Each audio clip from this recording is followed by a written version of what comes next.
Dr. HFY pressed his 6 fingers against the cold metal wall of the research ship. The stars outside looked different here in the Sol system. They seemed sadder somehow. Maybe it was just his imagination, but everything felt wrong in this place. "Doctor, we found something," called Kess from across the lab. Her blue skin was pale with excitement. "You need to see this right now." HFY walked over to her station. On the screen was a wave pattern that made no sense. It was too clean, too perfect to be natural. But it was also too old to be from any living civilization. "What am I looking at?" he asked. "A signal. It's been broadcasting for 300 years, non-stop, from right here in this dead system." HFY felt his stomach drop. The Sol system was famous throughout the galaxy, but not for good reasons. It was where the humans had lived, where they had died. Every school child learned about them in history class. They were the stubborn species that chose death over surrender. The fools who threw themselves against the mighty hegemony and got crushed for their trouble. "That's impossible," HFY said. "The humans died out centuries ago. The hegemony glassed their whole planet. There's nothing left but rocks and dust." Kess pointed at the screen. "The signal is coming from the asteroid field, where their planet used to be." HFY stared at the data. His people, the Vel-Tar, were known for being careful scientists. They did not jump to wild conclusions. But this signal was clearly artificial. Someone or something was still broadcasting from the ruins of Earth. "Can you decode it?" he asked. "I'm trying." "It's using some kind of quantum encryption. Very advanced. More advanced than anything the humans were supposed to have." HFY rubbed his forehead with 2 hands, while the other 4 worked at a second computer. The humans were supposed to be primitive. That's what all the history books said. They had barely learned to travel between stars when the hegemony found them. They should not have had quantum encryption technology. "Doctor," Kess said softly, "I think I broke through the first layer." The speakers crackled to life. A voice came through, speaking in the old human language called English. The ship's computer translated it into Galactic Standard. "This is Earth. If you are hearing this message, then we are gone. But our story is not over. You need to know what really happened here. You need to know the truth about humanity and the hegemony." HFY felt his hearts skip a beat. All 4 of them. The voice continued. "We were not the victims that history will make us out to be. We made a choice. We chose to fight rather than kneel. We chose to burn rather than submit. And before we died, we made sure that our flame would spread to every corner of the galaxy." Kess looked at her professor with wide eyes. "This doesn't match any of the historical records." "Keep listening," HFY whispered. "You shouldn't have lit the fire," the voice said. "We finished it. This is our final gift to the galaxy. Remember, use not as victims, but as the species that chose to burn rather than kneel." The message ended.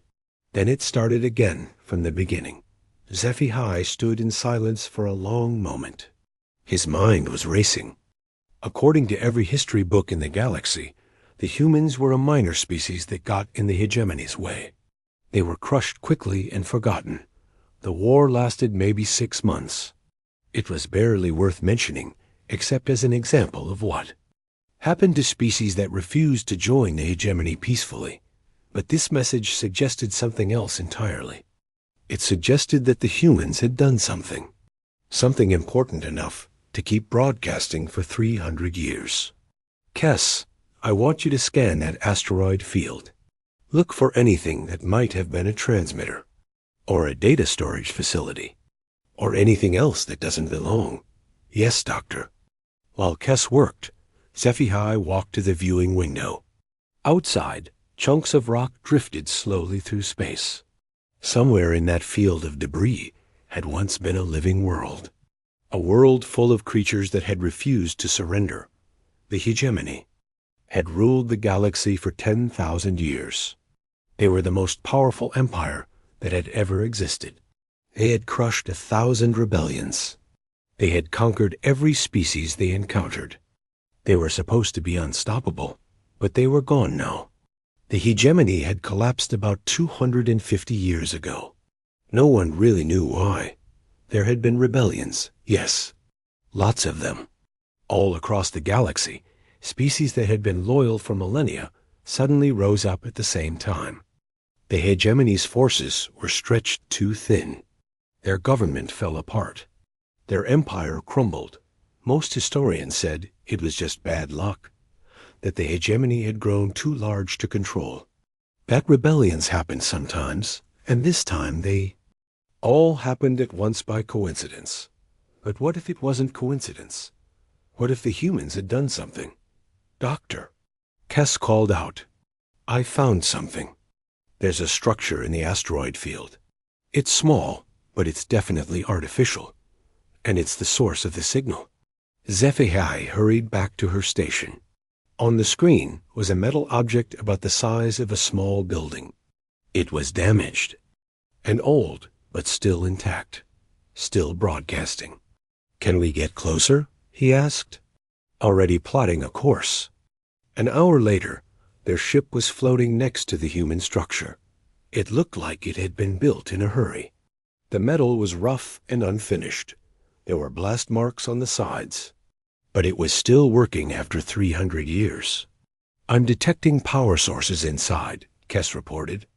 And data storage. Lots of data storage. Can we get aboard? There's an airlock. It looks like it was designed to be accessed. HFY made a decision that would change his life forever. Prepare and away, team. We're going inside. 2 hours. Later, HFY was floating through the corridors of a human space station. The artificial gravity was off, so he had to use magnetic boots to walk on the walls. The air was stale but breathable. Emergency lights flickered in the darkness. The station was clearly a data center. Every room was full of computer servers and storage devices. Most of them were still active, still humming with power, still processing something. In the central chamber, they found what they were looking for. A massive computer terminal with a message waiting on the screen. Welcome, Galactic brothers and sisters, it said in a dozen different languages. If you are reading this, then you have found Earth's final gift to the universe.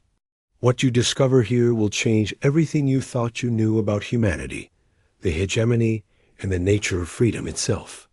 HFY reached out with a shaking hand and pressed the key to continue. Files began appearing on the screen. Thousands of them. Video recordings, audio logs, technical specifications, battle reports, and something else. Something that made HFY's blood run cold. Genetic modification records, brain chemistry analysis, neural conditioning protocols. Files were not about humans. They were about every other species in the galaxy. Kess, HFY whispered, I think we need to call the university. This is bigger than we thought. Much bigger.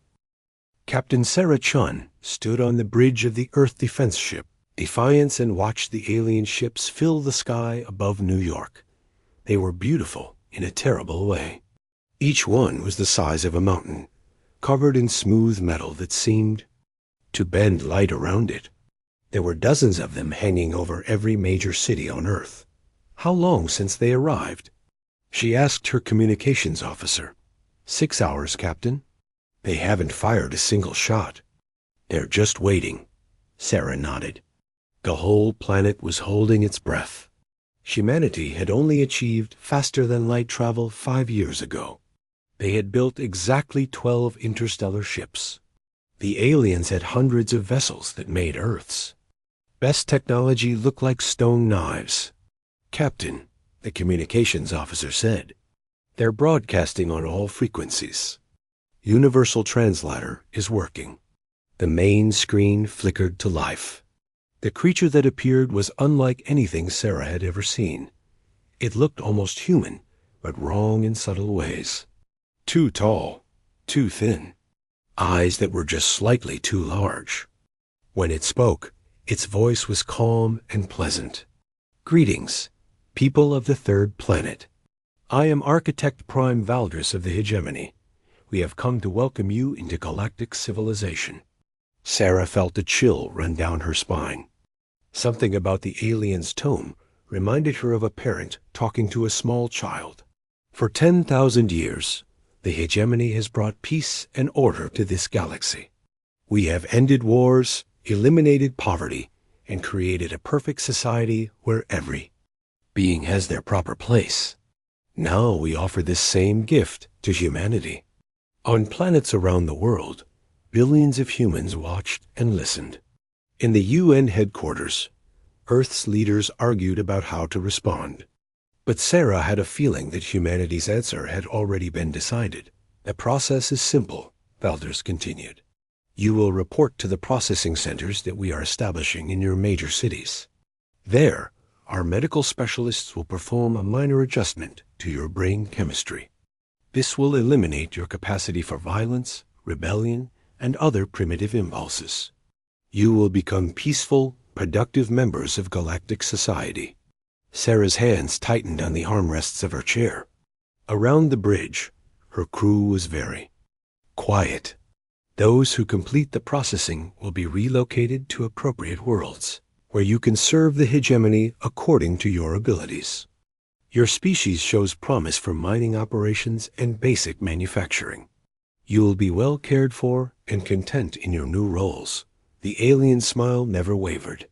You have 24 hours to begin voluntary compliance. If you choose to resist, we will begin mandatory processing. Resistance is not advisable. In 10,000 years, no species has ever successfully opposed the Hegemony. The transmission ended. Sarah sat in silence for a moment.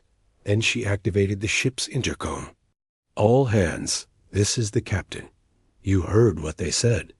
They want to cut up our brains and turn us into slaves. I don't know about you, but I have a problem with that. She paused. Any crew member who wants to leave can take a shuttle to the surface. No questions asked. No shame in it. But anyone who stays is choosing to fight. She waited. No one moved. Good. Let's show these bastards what humans are made of. Down on Earth's surface, the aliens' message was being discussed in emergency sessions of every government on the planet. The Secretary General of the United Nations, an elderly woman named Maria Santos, stood before the assembled delegates. The choice is simple, she said. We can submit to this. Processing ... and become slaves with modified brains. Or we can fight and probably die. The delegate from China raised his hand. Madam Secretary General, we have 12 ships. They have hundreds. Fighting is suicide. Maybe, Maria said. But at least we'll die as humans. The vote was closer than it should have been. But in the end, humanity chose defiance. The response was broadcast on all frequencies. Maria Santos spoke for her entire species. Architect Prime Valdris of the Hegemony.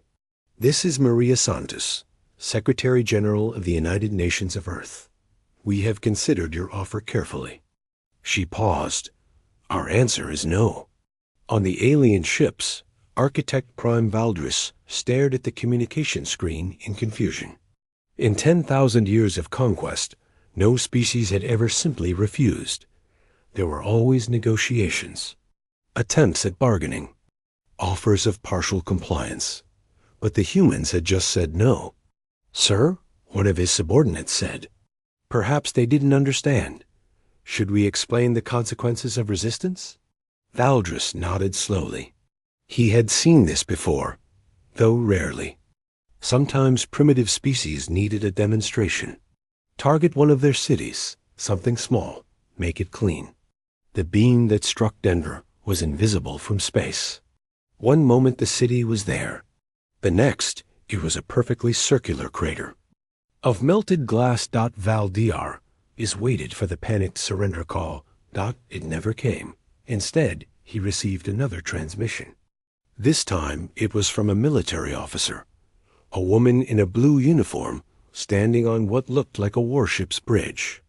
"This is Captain Sarah Chun of the Earth Defense Force. You just murdered 2 million innocent people. That was a mistake." Valdris was genuinely puzzled. "Captain Chun, surely you understand that resistance is futile. We can destroy your entire planet from orbit. Submit now, and we will preserve the rest of your population for processing." "Here's the thing about humans," Sarah said. "We don't like bullies. And we really don't like being told we have no choice." She smiled, but it wasn't a pleasant expression. "You want to fight? You've got one." The first Earth ship to attack was called Hope's End. It was one of humanity's newest vessels, equipped with nuclear missiles and particle beam weapons that seemed pathetic compared to hegemony technology. But Captain Rodriguez didn't try to match the aliens in firepower. Instead, he did something that had never been done in 10,000 years of galactic warfare. He rammed his ship directly into the bridge of a hegemony vessel. The explosion took out both ships instantly. But for the first time in millennia, a hegemony vessel had been destroyed by an inferior opponent. Valdris watched the tactical display in shock. They destroyed their own ship to damage ours. "Sir, that's not tactically sound. They achieved a negative exchange ratio." But Valdris was beginning to understand that humans didn't think about exchange ratios the way other species did. The second attack came from the surface. Humanity's orbital defense platforms opened fire simultaneously. Their weapons couldn't penetrate hegemony shields, but the humans didn't seem to care. They kept firing until their platforms were destroyed. The third attack was the strangest of all. The ship was called Last Dance, and it was carrying something the hegemony had never encountered in warfare. A crew of volunteers, not soldiers, not warriors. Just ordinary humans who had volunteered to die.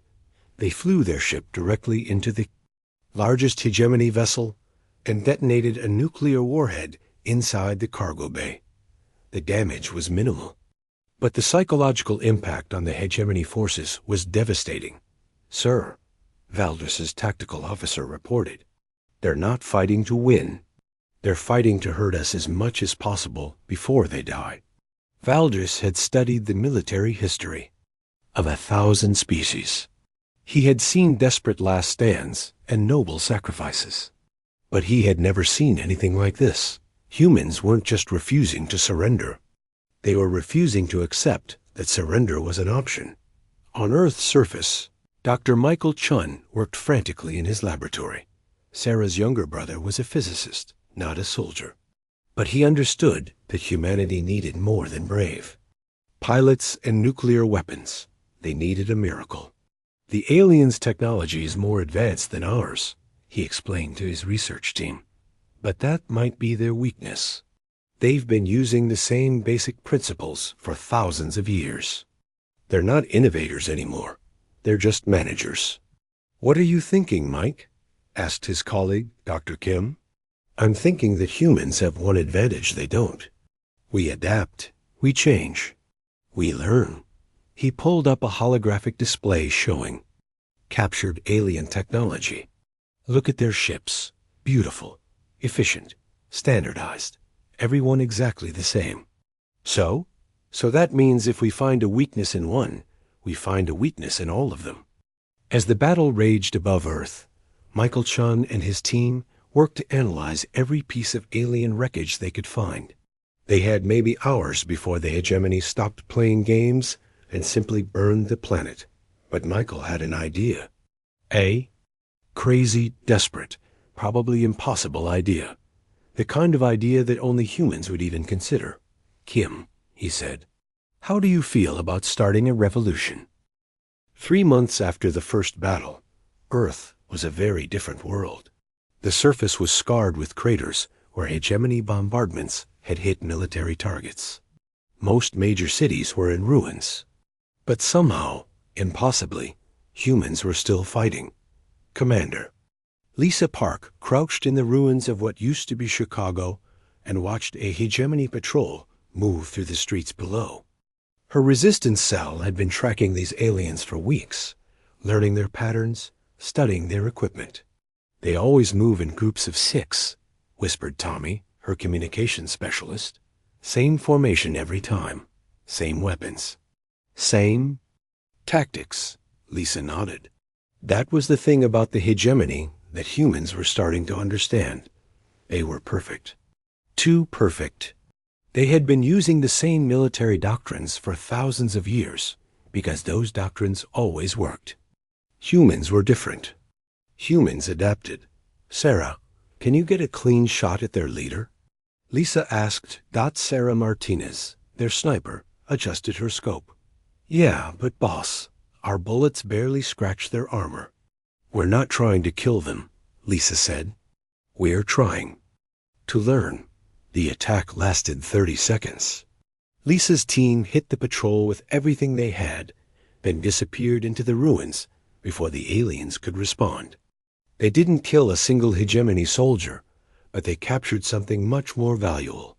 "Got it," Tommy said, holding up a small device. Complete scan of their communication frequencies, weapon signatures, and armor specifications.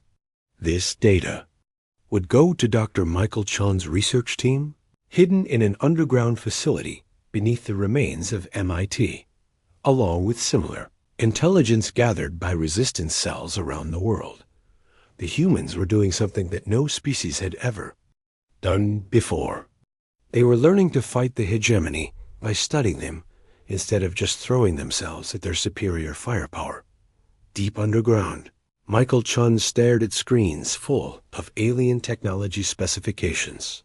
His laboratory had grown from a small research team to a massive operation involving thousands of scientists, engineers, and technicians.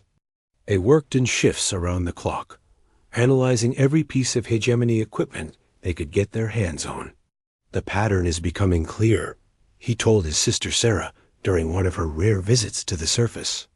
"Their entire civilization is based on control, not just political control. Biological control." Sarah frowned. "What do you mean?" Michael pulled up a holographic display showing brain scan data. "We've been analyzing the corpses of dead hegemony soldiers. Their brains have been modified, surgically altered. They're incapable of independent thought." "You mean they're robots?" "Worse, they're living beings who have had their capacity for rebellion surgically removed. They can think, but only within very narrow parameters. They can't question orders. They can't adapt to new situations. They can't innovate." Sarah stared at the data. "That's horrible. It gets worse." Michael switched to another display. "We've been intercepting their communications with other species in their empire. Every single one shows the same modifications. A hegemony doesn't just conquer species. They lobotomize them." Sarah felt sick. "That's what they wanted to do to us." "Yes, but here's the interesting part." Michael highlighted a section of the data. "We're the first species they've encountered in thousands of years that hasn't already been modified. We're the first truly independent intelligence they've faced. So they have no idea how to fight us. Their tactics are designed to deal with predictable enemies who think like they do. But humans think differently. We improvise, we take risks, we do things that don't make logical sense." As if to prove his point, the laboratory's communication system crackled to life. It was a message from Captain Rodriguez of the Guerrilla Fleet. "Michael, this is Carlos. We just tried that crazy idea of yours." "It worked." Sarah raised an eyebrow. "What crazy idea?" Michael grinned. "We've been attaching nuclear warheads to civilian cargo ships and ramming them into hegemony vessels. The aliens can't figure out how to defend against it because no rational military force would sacrifice valuable ships that way." "That's insane." "Exactly. Insanity is our secret weapon." But Michael's real project was something much more ambitious than suicide attacks. In the deepest levels of the underground facility, He and his team were working on something they called Project Phoenix. The hegemony's control system isn't just technological, he explained to his core research team. It's biological.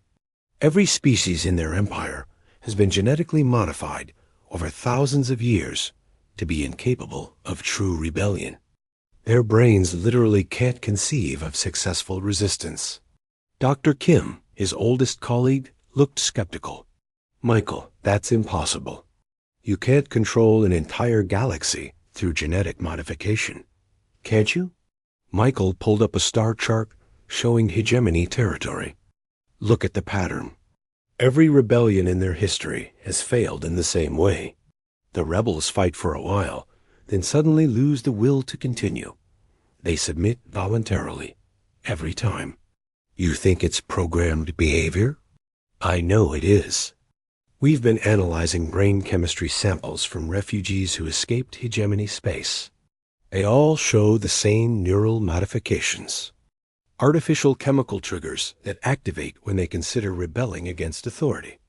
The implications were staggering. The hegemony hadn't created an empire through superior technology or military might. They had created a galaxy full of beings who were literally incapable of effective resistance. But humans weren't modified, Dr. Kim said slowly. Right. We're the first unmodified intelligence they've encountered in millennia. That's why they can't predict our behavior. That's why their standard tactics don't work against us. Michael activated another display showing a complex molecular structure. This is what we're working on. A reverse-engineered version of their control system. Instead of suppressing the capacity for rebellion, it enhances it. You want to turn their own weapons against them? Better than that. I want to undo 10,000 years of genetic slavery. Michael's eyes were bright with excitement. Imagine if every species in the hegemony suddenly remembered what freedom felt like. Imagine if 1 trillion beings all decided to rebel at the same time. While Michael worked on his biological revolution, the surface war continued to evolve. Humans were developing new tactics that confused and frustrated their enemies. Captain Sarah Chun, now commanding the orbital resistance, had turned Earth's asteroid belt into a maze of hidden weapons and surprise attacks. Her ships would hide among the rocks, strike at hegemony vessels, then disappear before the aliens could respond. The trick is unpredictability, she explained to her fleet commanders during a strategy meeting held in an abandoned space station. They expect us to defend strategic targets, so we defend worthless ones and abandon the important ones. They expect us to fight honorably, so we fight dirty. They expect us to value our ships and soldiers, so we throw them away for minimal tactical gains. Commander Park, joining by communication linked from the surface, added her perspective. Down. Here, we're doing the same thing. Instead of fighting for territory, we fight for information. Instead of trying to win battles, we try to force them to adapt. Every time they change their tactics to counter us, we change ours again. It's working, reported Captain Martinez from the Deep Space Monitoring Station. Intelligence indicates that hegemony forces are requesting tactical guidance from their superiors more and more frequently. They're losing confidence in their standard operating procedures. But the most important development was happening in the ruins of major cities around Earth.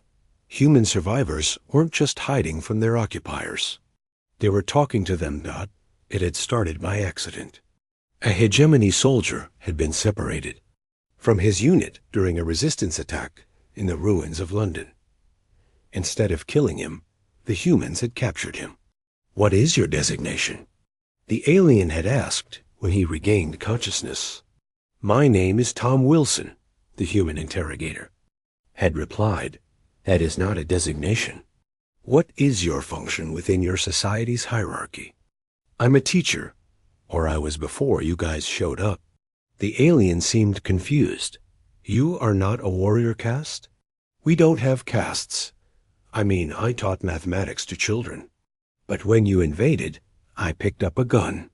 The conversation had continued for hours. The alien couldn't understand how someone without military training could engage in combat. The human couldn't understand how an intelligent being could be incapable of choosing their own path in life. Word of this exchange spread through the resistance network. Soon, humans everywhere were trying to communicate with captured hegemony. Soldiers. What they discovered changed everything. The aliens weren't evil. They were prisoners. They've been modified so extensively that they can't conceive of life outside the hegemony system, reported Dr. Jennifer Walsh, the psychologist leading the interrogation program. When we ask them what they want for themselves, they literally can't understand the question. Can the modifications be reversed? Asked Michael Chun. In theory, yes. But it would require very sophisticated techniques. And more importantly, the subject would have to want to be changed. Michael smiled. Leave that part to me. Because Project Phoenix wasn't just about creating a biological weapon against the hegemony. It was about giving every modified being in the galaxy a choice. For the first time in 10,000 years, they would be able to choose freedom. Admiral Maria Santos stood in the command center buried 3 miles beneath the Colorado mountains and watched the tactical display with grim satisfaction. The hegemony had finally decided to end the human rebellion once and for all. Their entire battle fleet was approaching Earth. 15,000 ships against humanity's remaining 37 vessels. Admiral, reported Captain Chun from orbit, their lead elements will be in weapons range in 6 hours. Maria nodded. She was 73 years old now. The war had aged her badly. But her mind was still sharp, and she had spent the last year preparing for exactly this moment. Signal all units, she said. Operation Last Light is now active. 3 years of desperate fighting had taught humanity many things about their enemies. The hegemony was powerful, but they were also predictable. They followed patterns that had worked for thousands of years. They expected their enemies to do the same. They expected Earth to try to defend itself. Instead, every human ship in the solar system began moving toward the approaching fleet. "Ma'am," said her tactical officer, "we're abandoning all defensive positions if this doesn't work." If this doesn't work, we were dead anyway. Maria activated the general communication channel. All ships, all units, all brave souls still fighting. This is Admiral Santos. Today, we show the galaxy what humans are made of. On Earth's surface, the resistance cells received their final orders. After 3 years of hiding and running, they were being told to come out of hiding. Every human on the planet was being asked to make themselves visible to the enemy. Commander. Park looked at the message on her communication device and laughed. It was such a human thing to do. When facing impossible odds, don't hide. Stand up and make yourself a bigger target. You heard the Admiral, she told her team. Time to let them see us. All across Earth, humans emerged from their hiding places. They stood on rooftops, in open fields, in the ruins of their cities. They raised flags, lit fires, and broadcast on every frequency they could access. They were telling the hegemony exactly where they were. Architect Prime Valdris watched the tactical display in confusion. The humans were surrendering? No, that wasn't right. They were making themselves targets. It was like they wanted to be destroyed. "Sir," his tactical officer reported, "human ship movements are erratic. They appear to be moving randomly throughout the system." Valdris studied the pattern. After 3 years of fighting humans, he had learned to be suspicious of anything that looked random. These creatures didn't do anything without a reason. What are they planning? He muttered. He didn't have to wait long to find out. The first human ship to reach the hegemony fleet was called Defiance. Captain Rodriguez had volunteered for what everyone knew was a suicide mission. His ship was loaded with nuclear weapons. and a very special cargo. "This is Rodriguez," he broadcast on all frequencies. "For my children who will never be born. For my world that will never be free. For my species that chose to burn rather than kneel." The ship exploded against the shields of a hegemony dreadnought. The nuclear blast did minimal damage to the massive alien vessel, but Rodriguez wasn't trying to destroy the ship. He was trying to deliver a message. As the explosion faded, something else spread out from the blast site. It looked like a cloud of shimmering particles, but it was actually billions of microscopic transmitters.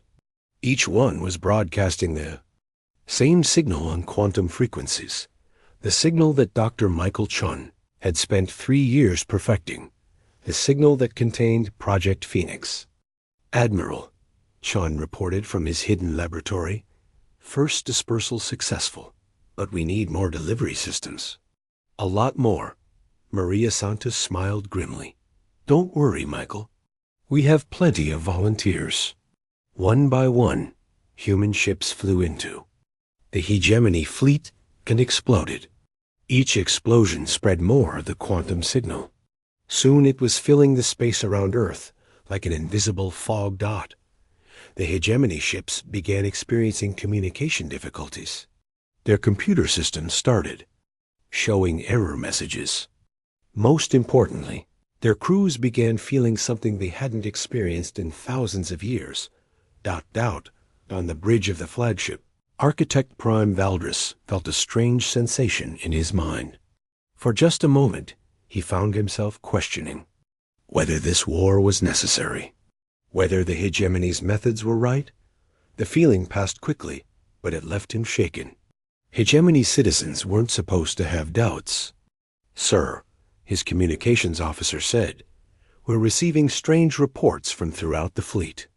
Personnel are requesting clarification on mission objectives. Some are even asking why we're fighting." Valdris was horrified. These weren't normal thoughts for hegemony citizens. Something was interfering with their neural conditioning. "Find the source of this interference and destroy it," he ordered. But the source was everywhere. Every human ship that died spread more of the signal. Every explosion created a larger cloud of quantum transmitters. The humans were turning their own deaths into weapons. Dr. Michael Chun watched his life's work spread through the enemy fleet and felt a mixture of pride and terror. Project Phoenix was working better than he had hoped. The quantum signal was reaching into the modified brains of every hegemony citizen and slowly unlocking their capacity for independent thought. But it was also reaching something else. "Michael," his sister Sarah called from orbit, "we're getting reports from the outer colonies. The signal is affecting human ships too." "That's impossible.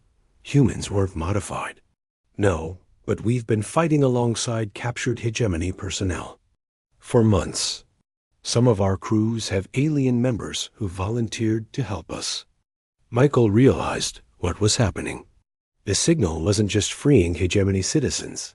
It was freeing every modified being in range, including the alien refugees who had joined the human resistance. And those beings were sending the signal further. "Sarah," he said slowly, "I think we just started a galactic revolution." On the surface of Earth, something unprecedented was happening. Hegemony soldiers who had been occupying human cities were laying down their weapons. Not surrendering exactly, but simply stopping. Commander Park approached a group of alien soldiers who had been patrolling her sector for months. They were standing in the middle of the street, looking confused. "Are you okay?" she asked. One of them looked at her with an expression she had never seen on a hegemony face before. It looked almost like wonder. I can choose?" he said in broken English. "Choose what?" "Whether to fight, whether to serve, whether to live." The alien's voice was filled with amazement. "For the first time in my existence, I can choose." Similar scenes were playing out across Earth and throughout the hegemony fleet. Beings who had been programmed for absolute obedience were suddenly capable of questioning orders. Soldiers who had never considered the possibility of refusing a command were asking why they were fighting. Admiral Santos watched the tactical display as the mighty hegemony fleet began to fall apart. Ships were stopping in the middle of maneuvers. Commanders were requesting clarification of orders that had always been automatically obeyed, but the process wasn't complete. The neural modifications had been in place for thousands of years. They couldn't be undone instantly. Michael, she called to the laboratory. How long before the signal reaches full effectiveness? Unknown.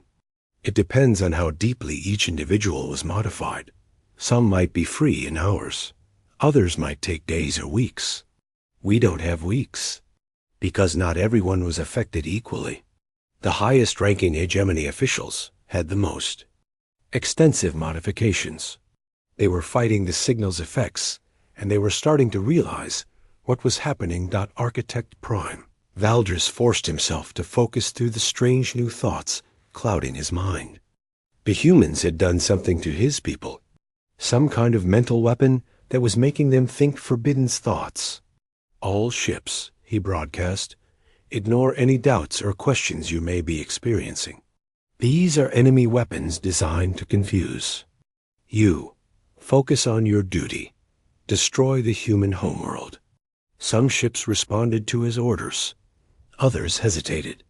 A few actually began moving away from Earth, but the hegemony fleet was tearing itself apart. Valder still had enough loyal ships to complete his mission. If he acted quickly, he could still burn Earth to ash and end this rebellion before it spread further. Target the human planet, he ordered. Initiate planetary sterilization. Maria Santos saw the massive weapons beginning to charge on dozens of hegemony ships. Earth had minutes left. All units, she broadcast. Final phase is now active. Make every shot count. The last 37 human ships charged directly into the heart of the hegemony fleet. They weren't trying to win anymore. They were trying to buy time for the quantum signal to spread to more alien minds. Captain Sarah Chun piloted her ship through a wall of enemy fire, heading for Valdris's flagship.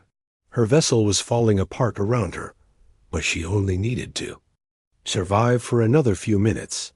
This is Chun, she broadcast. For everyone who dreams of freedom. For everyone who refuses to kneel. Remember us. Her ship exploded against the flagship's bridge in the laboratory beneath Colorado. Michael Chun felt tears streaming down his face as he watched his sister ship disappear from the tactical display. But he couldn't stop working. Project Phoenix was reaching critical mass. The quantum signal was spreading beyond the battle zone now. It was. Dr. Zifehai floated in the abandoned human space station, staring at screens full of impossible data. For 3 days, his research team had been downloading files from the human archives. Each new discovery made the official history of the galaxy seem more and more like a lie. Professor, Kess called from across the chamber, you need to see this. Zefehai pushed himself over to her workstation. On the screen was a video file dated just hours before Earth's destruction.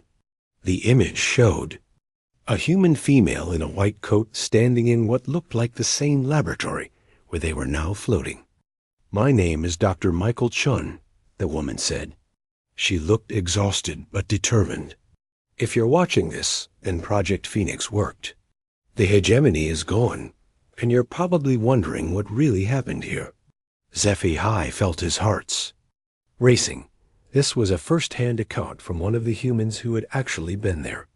The history books will say that humanity was a minor species that got lucky. They'll say the hegemony fell because of random rebellions that happened to occur at the same time. They'll make it sound like coincidence. Dr. Chun smiled sadly. It wasn't coincidence. We planned it. We sacrificed our entire species to free yours. The video continued for 2 hours. Dr. Chun explained Project Phoenix in detail. How they had discovered the neural modifications that controlled every species in the galaxy.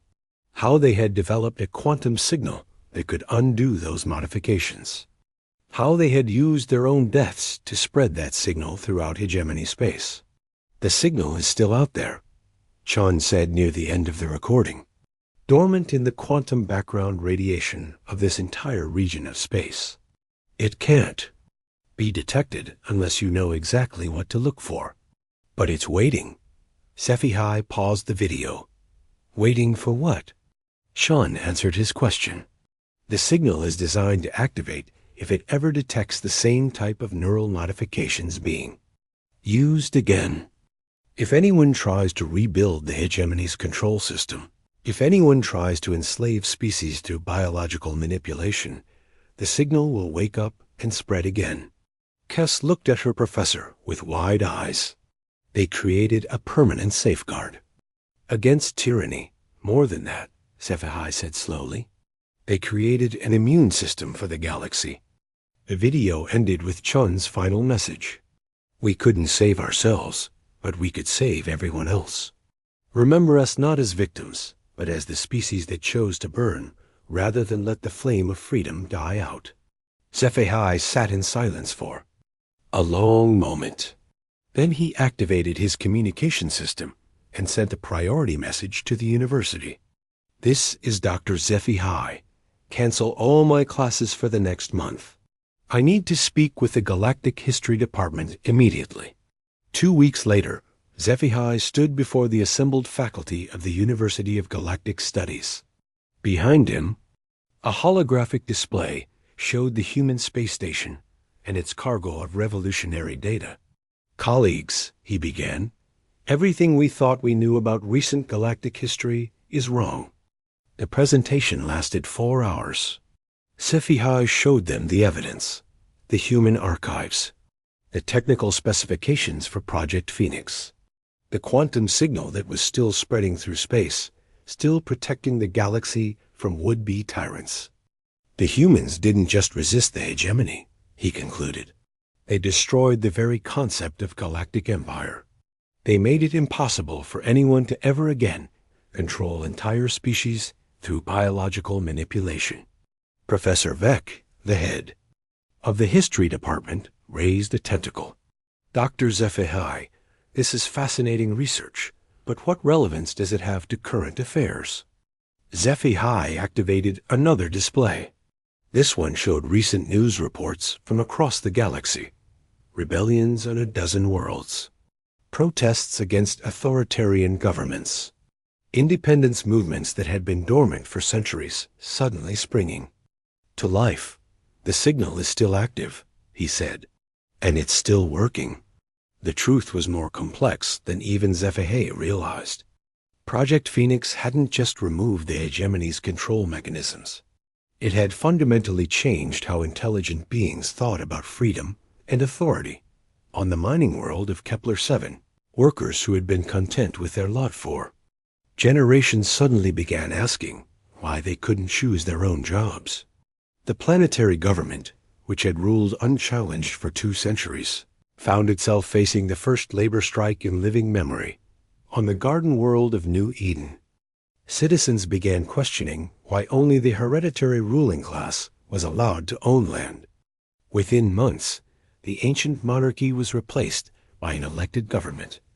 Even on peaceful worlds with benevolent leaders, beings were demanding more say in their own lives, not because they were unhappy, but because they had suddenly remembered. That choice was possible. Dr. SciFi documented these changes as he traveled from world to world, following the spread of what historians were beginning to call the human effect. Everywhere he went, he found the same pattern. Beings who had accepted authority without question were now asking why. But the most dramatic example came from an unexpected source. The Veltar Confederation, SciFi's own government, received a formal diplomatic message from the Outer Rim territories. It was signed by representatives of 50 different species, all former hegemony subjects who had been living as refugees and outcasts for the past 3 centuries. We have formed the Free Worlds Alliance, the message read. We claim no territory. and seek no conquest. We exist only to ensure that what the humans died for will never be forgotten. The Alliance wasn't a government in any traditional sense. It was something entirely new. A voluntary association of worlds united by a single principle: the right of every intelligent being to choose their own path in life. They're creating the kind of society the humans dreamed of, HFY told Kess as they studied the Alliance's charter. Not perfect, but free. But the most important discovery was yet to come. Deep in the human archives, HFY found something that made him call an emergency session of the Galactic Council. It was a file marked Final Protocols that had been sealed with quantum encryption. So advanced it had taken weeks to crack. The file contained detailed instructions for something called the Phoenix Beacon. According to this, HFY explained to the assembled delegates, the humans built more than just a signal. They built a communications network. If any species anywhere in the galaxy discovers evidence of large-scale neural modification or biological slavery, they can activate this beacon. It will spread the Phoenix signal to every corner of known space within days. The implications were staggering. Humanity had created a galactic emergency system that would trigger automatically if anyone ever tried to rebuild something like the hegemony. But that's not all, HFY continued. The beacon is also designed to preserve and spread information about freedom, democracy, and individual rights. It's like a galactic library that can never be destroyed or censored. Delegate Morax from the Centauri Republic raised a claw. Dr. HFY, are you saying the humans created a failsafe for galactic civilization? That's exactly what I'm saying. 6 months after HFY's discovery, something unprecedented happened. A mining corporation on the Rim worlds attempted to use illegal neural modification technology to control their workers. Within hours, the Phoenix beacon activated automatically. The signal spread through quantum space faster than any ship could travel. Within days, every inhabited world in the galaxy was broadcasting the same message. Freedom is not negotiable. Slavery will not be tolerated. Choose liberty or face the consequences. The mining corporation found their facilities surrounded by angry crowds from a dozen different species. Their illegal modification equipment was destroyed. Their executives were arrested by authorities who suddenly found themselves under intense public pressure to enforce laws. They had previously ignored but the most significant response came from the Free Worlds Alliance. Their ships arrived not to conquer or punish, but to offer aid to the freed workers and education about their rights. This is how it spreads, HFY realized. Not through conquest or force, but through example and choice. As news of the Phoenix Beacon's activation spread, governments across the galaxy began reviewing their own policies. Laws that had been on the books for centuries were suddenly being enforced. Rights that had been theoretical became practical. Realities. The human effect was accelerating. Dr. HFY completed his research 5 years after first discovering the human space station. His final report was published simultaneously on every world in the galaxy, translated into thousands of languages. The humans were not the victims of history, he wrote. They were its authors. They chose to sacrifice themselves to give the rest of us something that had been stolen from us so long ago we had forgotten it existed, the ability to choose. Their legacy is not in the ships they built or the battles they fought. Their legacy is in every being who now has the courage to say no to injustice. Every world that chooses democracy over tyranny. Every species that refuses to surrender their freedom for the promise of security. The humans lit a fire that can never be extinguished. As long as intelligent life exists in this galaxy, there will be those who remember their sacrifice and continue their work. The report ended with a simple statement that became the unofficial motto of the new galactic civilization. They chose to burn so that we could be free.